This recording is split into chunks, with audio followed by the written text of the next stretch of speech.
So those were all different kinds of drop voicings. In this video, I'm gonna go over all the drop voicings, at least all the ones that I think are relevant. And I'm gonna explain what a drop voicing is, even though I think most of you know what a drop voicing is. But do you know all of them? Or with all, I mean like the ones that we can find, for example, in this book, the Mikko book. So four-way close is not a drop voicing. We're gonna look at drop 2, drop 3, drop 2 and 3, and drop 2 and 4, and then double drop 2, drop 3.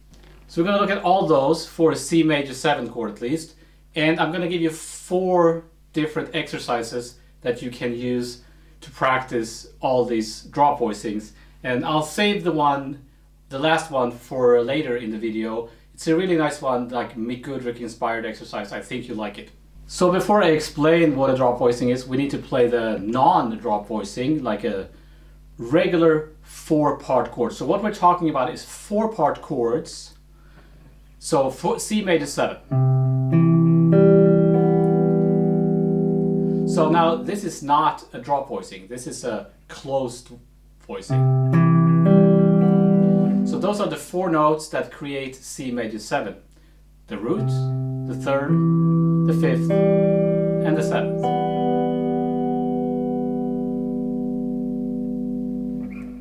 So I'm sure you know that we don't have to play a C major 7 like that. You can omit notes. Sometimes it's desirable to omit notes. Or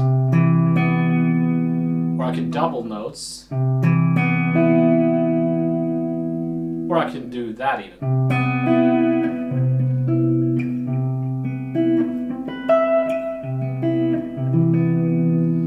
All those are C major chords, C major 7 chords, but in theory this is what a C major 7 chord. So that's what we're going to look at. That's a 4-part chord. So let's play it as a scale, C major scale.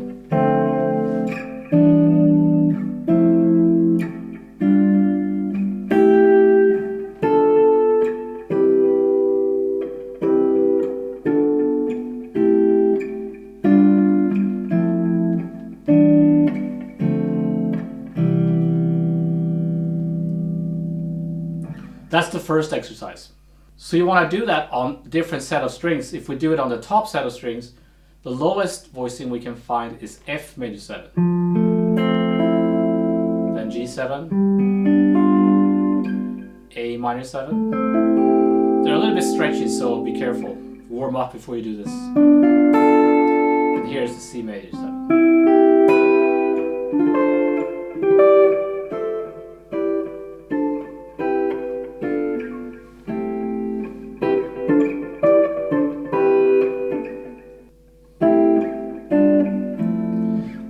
I'm going to make the argument later in the video that you need to do this on all set of strings, but in this case we maybe don't have to do it on the bottom set of strings because it gets a little bit too stretchy. But you can do it.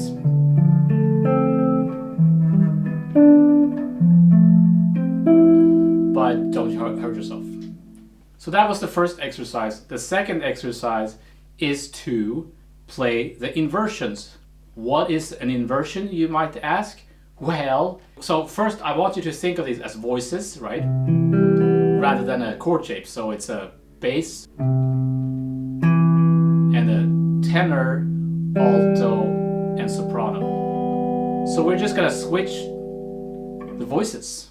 So the bass is gonna sing this note instead. And then the closest note is that. And now you can see we're running into trouble because we need to play this.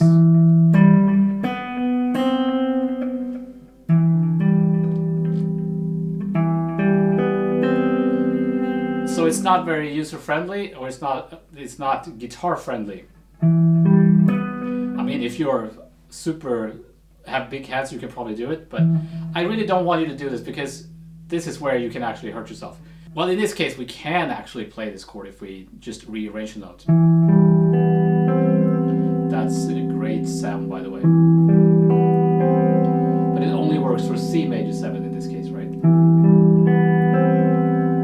So the next inversion would be second inversion.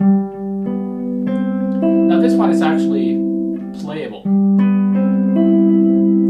Alan Holsworth plays this in that tune, 54 Duncan Street.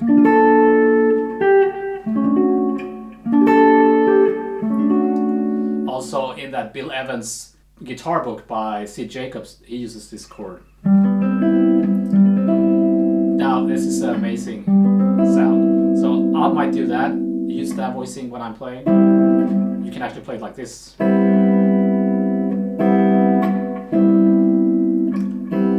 So this one you can, if you're careful, move.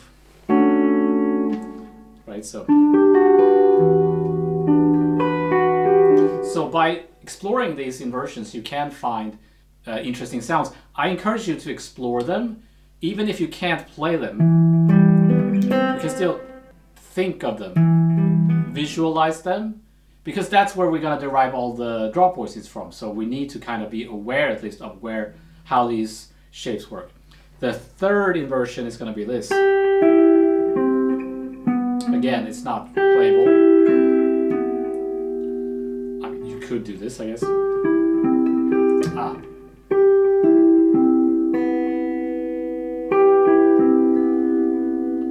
If you want to be super fancy. I like that, actually. So those were the inversions of a C major 7 chord. Root position, first inversion, second inversion, and third inversion. The next two exercises, we're gonna wait till we have the drop voicings. So what is a drop voicing? Let's take this one and play it up here. So it's exactly what it sounds like. You drop a voice. So in this case, this drop 2 means the second note from the top. That would be soprano, alto. We're going to drop the alto voice. Or rather, we're going to drop that note and give it to the bass.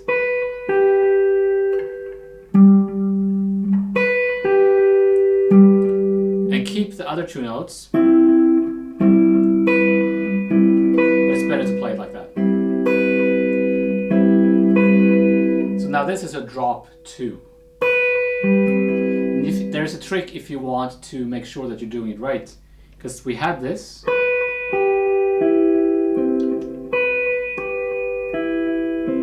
So I'm playing that dropped note as an octave harmonic. That's, by the way, how those players, I don't do a lot of that stuff, but that's how they make those.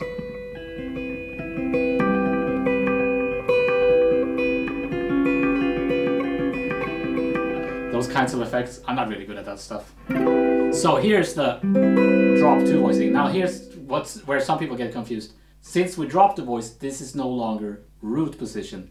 This is the second inversion of the drop 2 C major 7. So now I'm going to show you the root position of the drop 2 voicing. But if you're new to this and haven't played through this, I really recommend that you actually pause this video, stop it, and try to figure it out for yourself. Because if you go through that thought process, rather than just looking at the screen where I'm going to show you, it's better if you I really recommend that you figure it out yourself first. So here's the root position of that drop 2 C major 7. So let's play it down here. So here's closed, here is drop 2. We've all played this chord. Probably the first C major 7 or major 7 shape you learn. So let's do the exercises. Let's play the C major scale.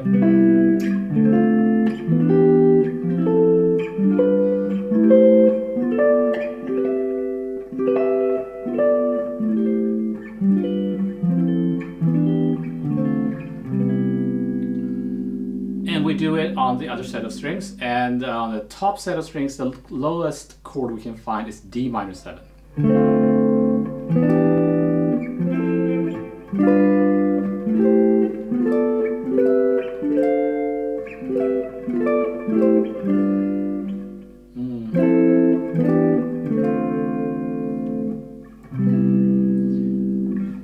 And here is where a lot of people, they skip the lowest set of strings, but it sounds great. So the lowest chord we can find there would be E minor 7, right? I love this sound.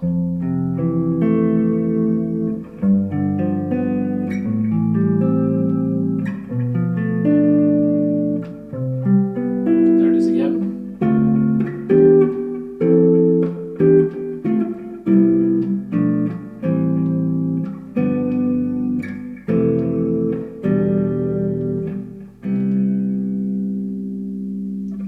Okay, now let's come up with the inversions, or let's find the inversions.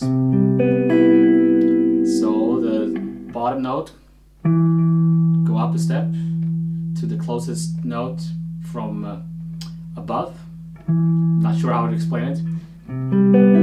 So the C goes up to E, the G goes up to B, the B goes to C, and E to G. And then I get this. So this is a C Major 7 first inversion. One of my favorite sounds. That's one of the benefits of practicing all these. You will find great sounds.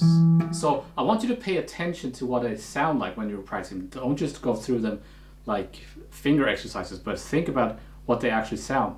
I mean, it's so different. And we get this, which was the one we had here. And the last one is a little bit funny, because it's like a C triad in the 7th on the bottom.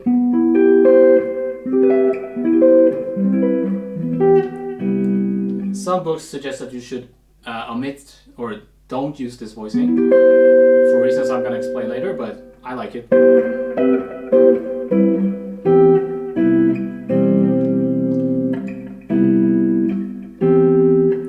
So you do that on all set of strings.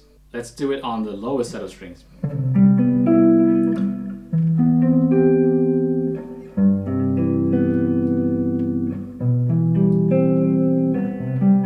Now this is a favorite of mine. Sounds very modern, right? Get that Radiohead. I hear modern players play this all the time, and it's like there's a Alan Holsworth tune, I think.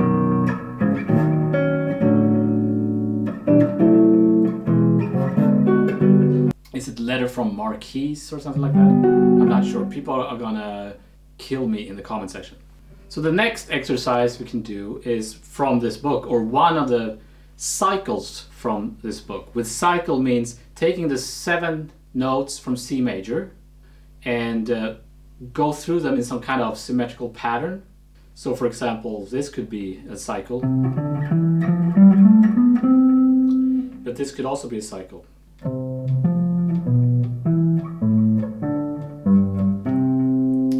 So if I play those chords,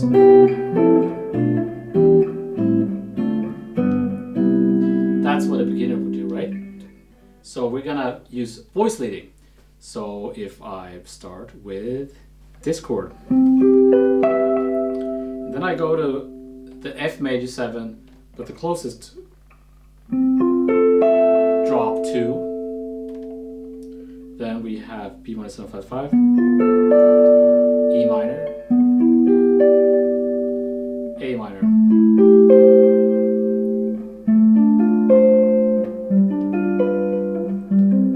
Okay, just keep going.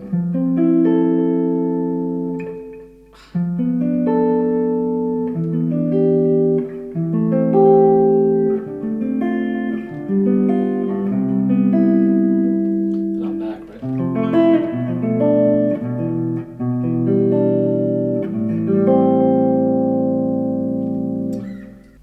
So you do that in all 12 keys, and this book The Almanac of Guitar Voice Leading for the year 2001 and beyond by Mikko.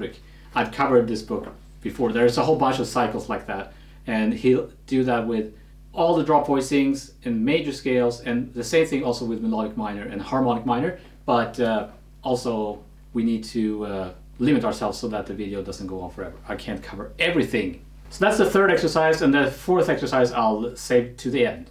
Now let's look at drop 3.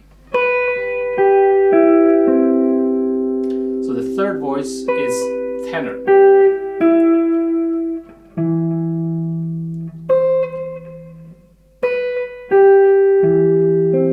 Now I've dropped the tenor.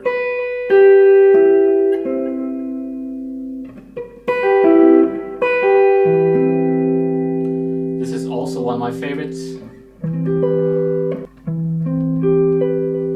because this shape is close to this one.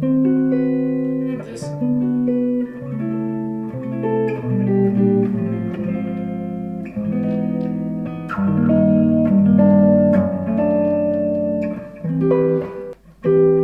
So this is the first inversion. The root position is this. That was probably the second C major 7 shape you ever learned. So it's a root, 7th, 3rd, 5th. So let's play a harmonized scale.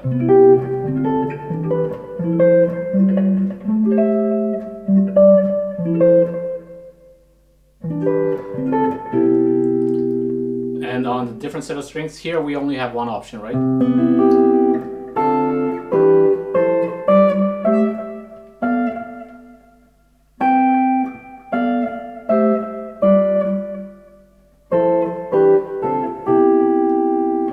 And on the bottom set of strings,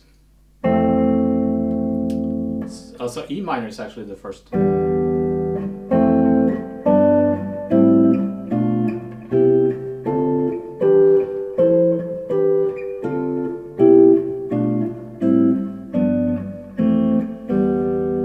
And then let's look at the inversions. Again, that's one of my favorites. And then this one. Another of my favorites.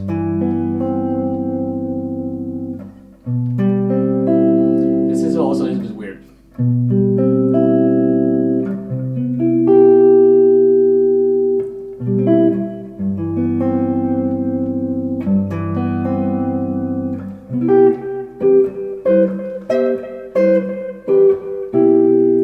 So there is a little bit of confusion here, and something we need to look at. So you might be thinking, well, is this really a C major 7, or is it maybe an E minor flat 6 or something? E minor add flat 6? Isn't this some kind of G chord? And isn't this a C over B? Yes, it kind of depends. So I'm thinking of it like a jazz situation, and the bass player is taking care of the bass, and I can play any voicing I want. And if I play this,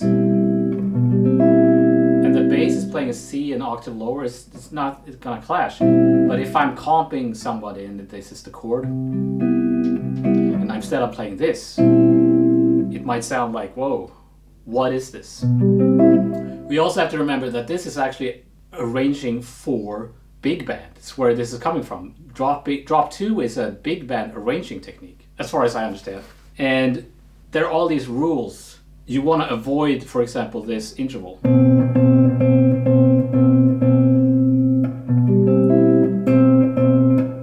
Because it's really hard to intonate for the horn players, especially if you're writing for vocalists, a choir. It's going to be really hard to sing that unless you're going. But that's a different thing. But if you're out of nowhere playing this chord, it's going to be really hard. So that's why you want to avoid it. And also you don't want it on top, the minor second. So if you have a melody note that is the actual C, the root, if you voice it like this, it's going to sound bad, probably, if you're writing for a choir, for example. because they can't intonate that. Also, it obscures the melody. But for guitar, I think it sounds great. Plus, if I'm playing that as a chord under the melody, I would probably arpeggiate it on. So I wouldn't play necessarily like that. That's, I don't know what it's a tune that ends with.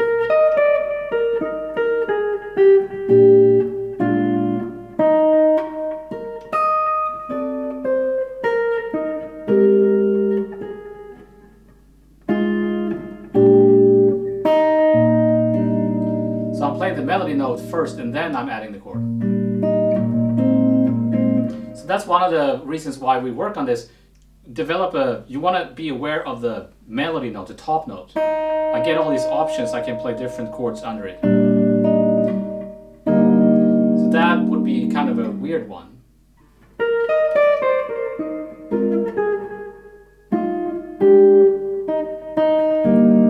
But I like it.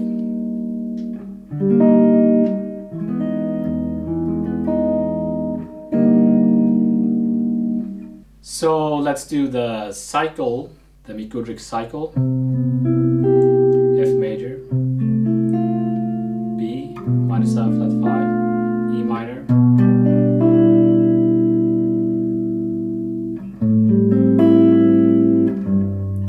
D minor.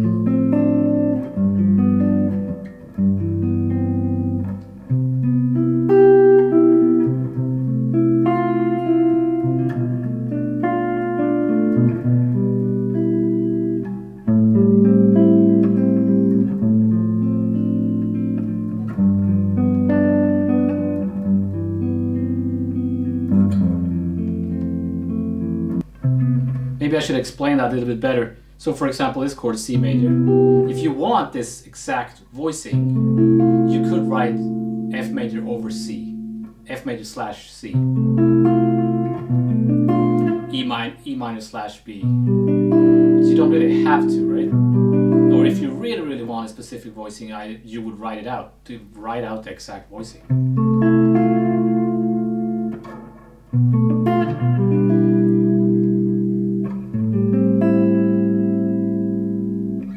Now let's look at some perhaps more unusual drop voicings.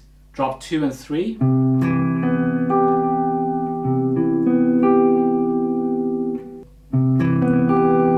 It looks like that.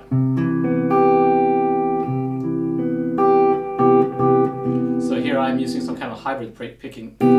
Let's go up the harmonized scale.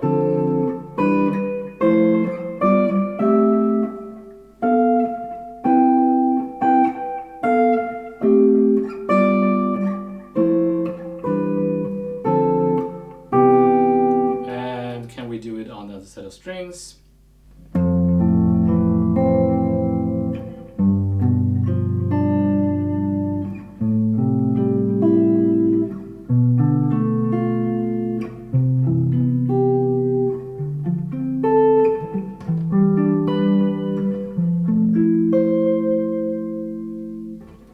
Let's go back to this one. The first inversion looks like this. Second inversion.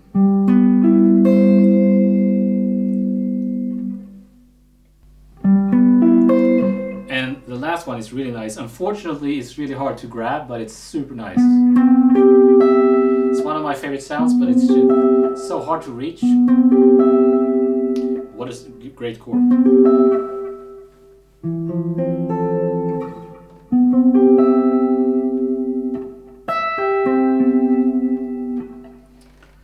This one is a little bit funny. It's got that flat 9 interval, right? But we don't worry about that. It's funny, there's this instructional video with Alan Holsworth where he's talking about this chord. And he says it's like the ugliest sound ever, which is kind of weird. And then he plays this instead. And he plays it like that.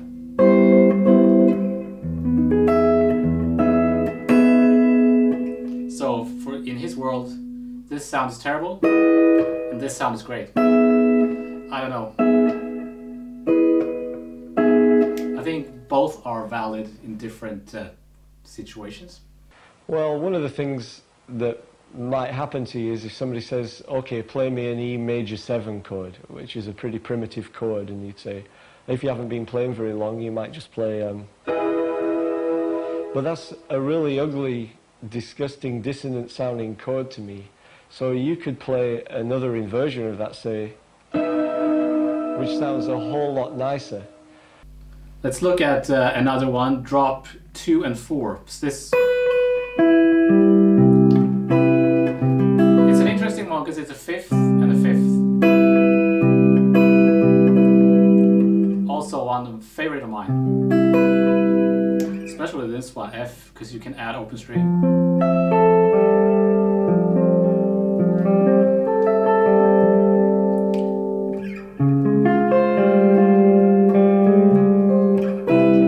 So, harmonized scale.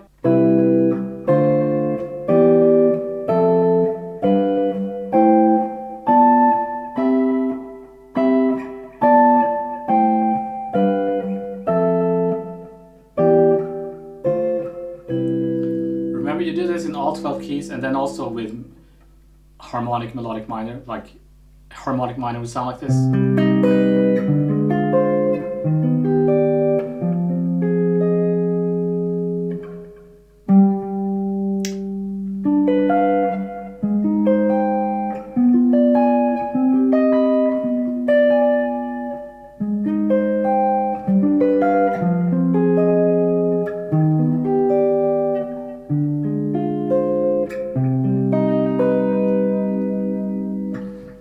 All 12 keys, major, harmonic, melodic minor, harmonized scale, the cycle, and there are 7 cycles. You can figure it out yourself, or if you don't have that book, it's impossible to find that book, there is a Mick Goodrick book for piano. Something like Mick Goodrick voice leading for piano, which is available, and it goes over the same cycles. So if you really want to know what those cycles are, you can find that book probably. So I'm not going to go over everything, I need to move on here. And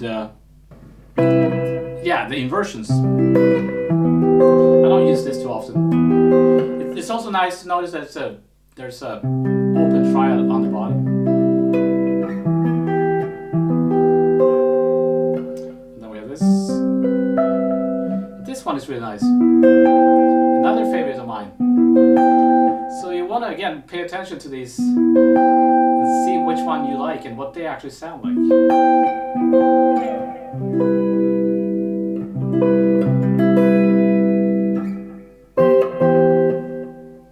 That's something I feel that jazz musicians, we forget. It's just like, oh, I got all these shapes for C major 7.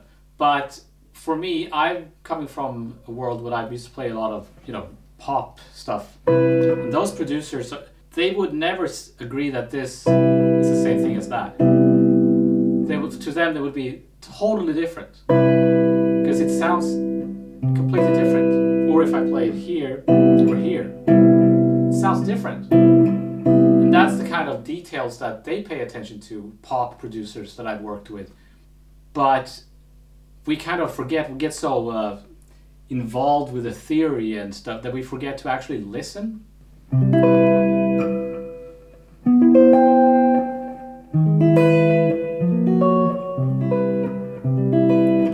Okay, now finally, let's look at, I have to check the book here for reference, I'm not very strong with these. Double drop 2, drop 3. Looks like this.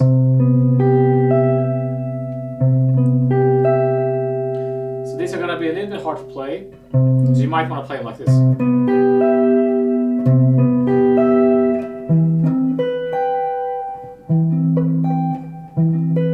I try not to bar, because when I bar, you might actually hit a wrong note, right? If I do that, and then I accidentally play that note, so I prefer to do that. This is a really good one. The last one is a little bit weird. But this one is super great. I try to get this one into my playing. So C major 7. There's this video I saw with Gilad Hexman where he's playing a lick and then he adds a chord, but then he adds all the different, and it's like he can grab these chords super easy, it seems like, and then he adds all these kind of extensions. So let's go over those again.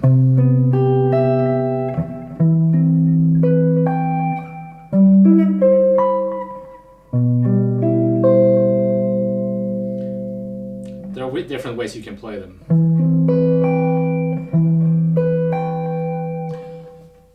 Now we get into kind of Alan Holsworth territory again. So before I show you the last exercise, just a word on why we are doing this, because I remember I learned this from this book back in the day. See how much I've used this book. It's a lot of coffee stains on it. He goes over Peter Sprague technique book. He goes over these inversions, and I learned them, and then he shows you how you can use them over a 2/5. So a 2/5 can be like that, and then you just play that one, and so on. And I thought, well, that's great, but then it's like, well, we don't really play like that. Nobody plays like that. And the thing is, it's an exercise. It's like if I do this,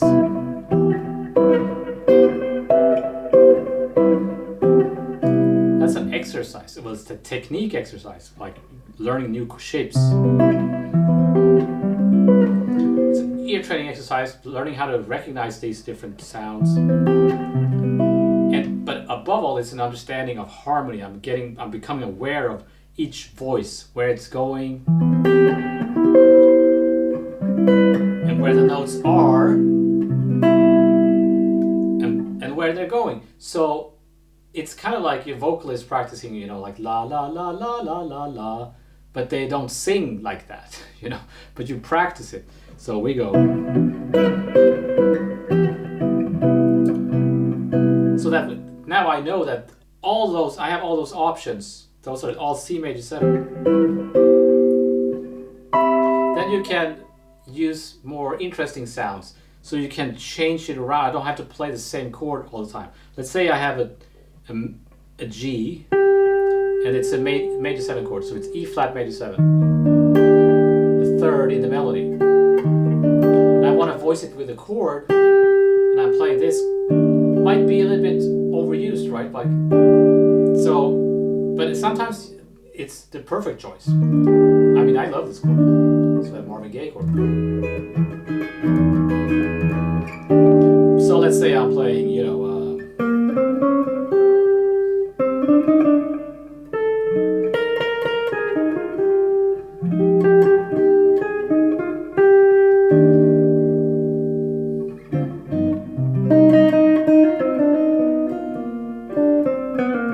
let's say, so I want to change it to something more interesting.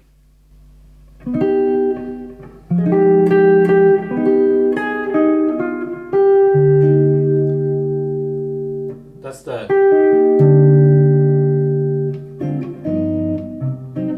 another Alan Holsworth tune. That's again that 54 Duncan Street starts with that shape. So that would be more interesting, perhaps. But again, if you're comping a vocalist, that might not be at all the right thing to do, and that's not to dismiss vocalists. It's that, you know, sometimes the most obvious chord is the right chord.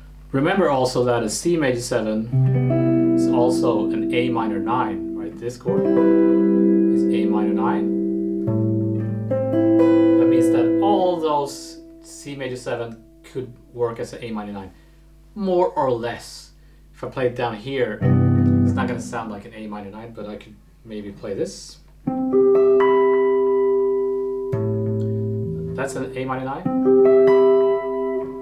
Or this.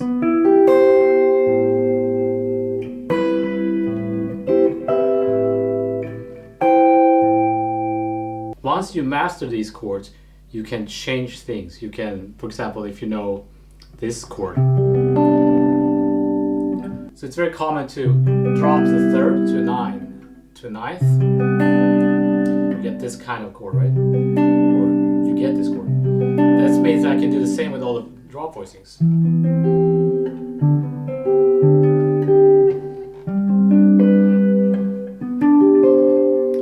that with this, for example. Get some nice sounds.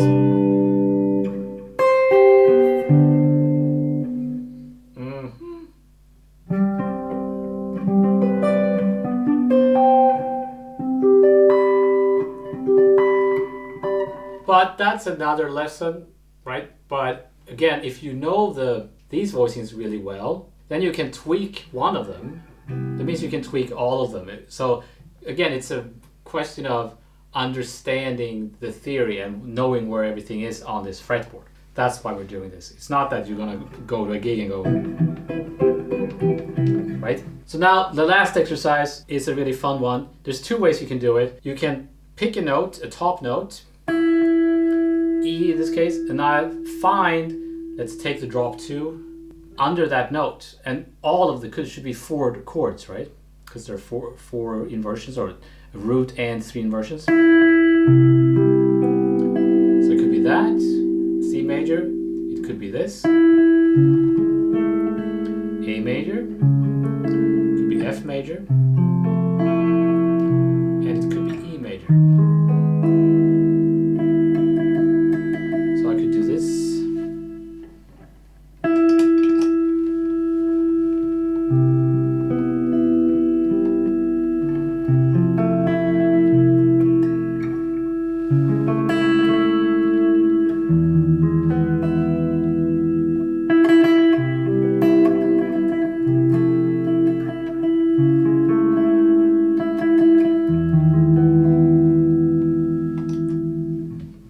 So it could be like a composing technique. It also rearranging, reharmonization, reharm technique. And exploring it, you can find different shapes.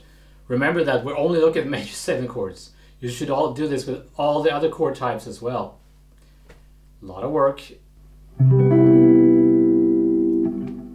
Or you could do it with keeping the bottom note, the bass note. So C.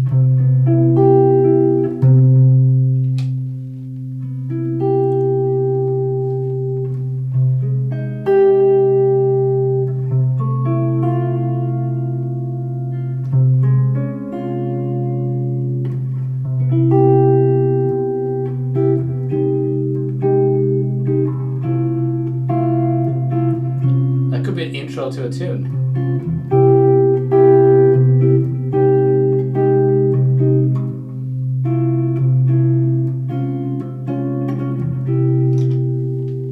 So what are the chords? Well, C major 7, minor, minor 7 flat 5, dominant 7. Those are the chords you find in major, and then in melodic minor you get the minor major 7 and the major 7 sharp 5. Then you can create other types of chords. You can major 7 flat 5, all the dominant flat 5, diminished major 7. So you want to do the inversions with all of those, but again, that's another topic and this video can't go on forever. So I'm gonna end there, and I hope you liked that. I'll put the charts of all this stuff on my Patreon page. As always, big thank you to my patrons. I hope that was useful in some way, and have a good one, and I shall see you next time.